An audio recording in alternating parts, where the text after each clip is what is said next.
Iowa State defeats Kansas State 24-21. Let's talk about it. Now, typically, these season opening football games can be very sloppy, but that first half of this game was one of the sloppiest halves of football I've ever seen. I mean, Kansas State muffed the punt, Iowa State recovered, got the ball down to the 1 yard line, then they try a toss play. The quarterback fires a rocket at the running back, hits him in the helmet, ball ends up on the ground, Kansas State recovers. Both teams finished the first half with 2 turnovers apiece. I mean, it was just sloppy football, like I said. But both teams came out in the second half and looked much sharper. It was a really even match. Here's what got Iowa State the victory.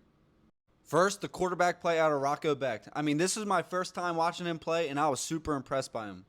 Let me drop some football knowledge for the fans. Anytime you see an offense get the ball in the high red zone, meaning like the 23-yard line, 24-yard line, and you see the 2 receiver, meaning the guy in the slot on the ball, and the 1 receiver off the ball, that 2's running a slot fade.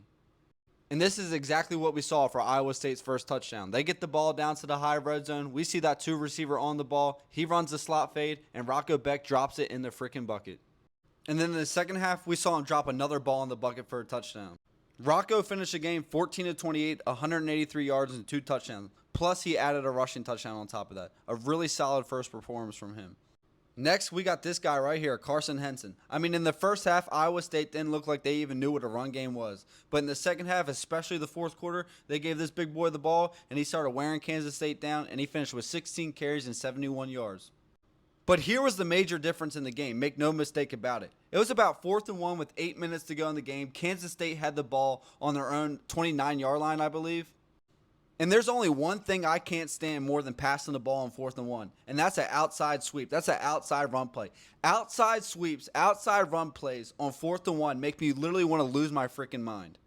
I mean, Avery Johnson has shown he's a big, powerful runner. Don't have him go horizontal. Don't have him run a quarterback sweep. Have him go straight downhill, run the blast, and get a single yard. I mean, I don't know what they are thinking running a sweep on 4th and 1. It gets shut down, obviously. Iowa State gets the ball. They go down and they score, and that was the game right there. And the final nail in the coffin was Matt Campbell going for it on 4th and 3. Iowa State had the ball with about 2.5 minutes deep into Kansas State territory. They could have kicked the field goal and extended the lead to 6 points, or they could have gone for it and put the game away right then and there. And they decided to go for it. They draw up a nice play. They get the running back out in the flat on a nice little pick play. They get it. Game over. And Matt Campbell continues to show why he's one of my favorite coaches in college football. Go ahead and hit the follow button to stay up to date with the most recent sporting events.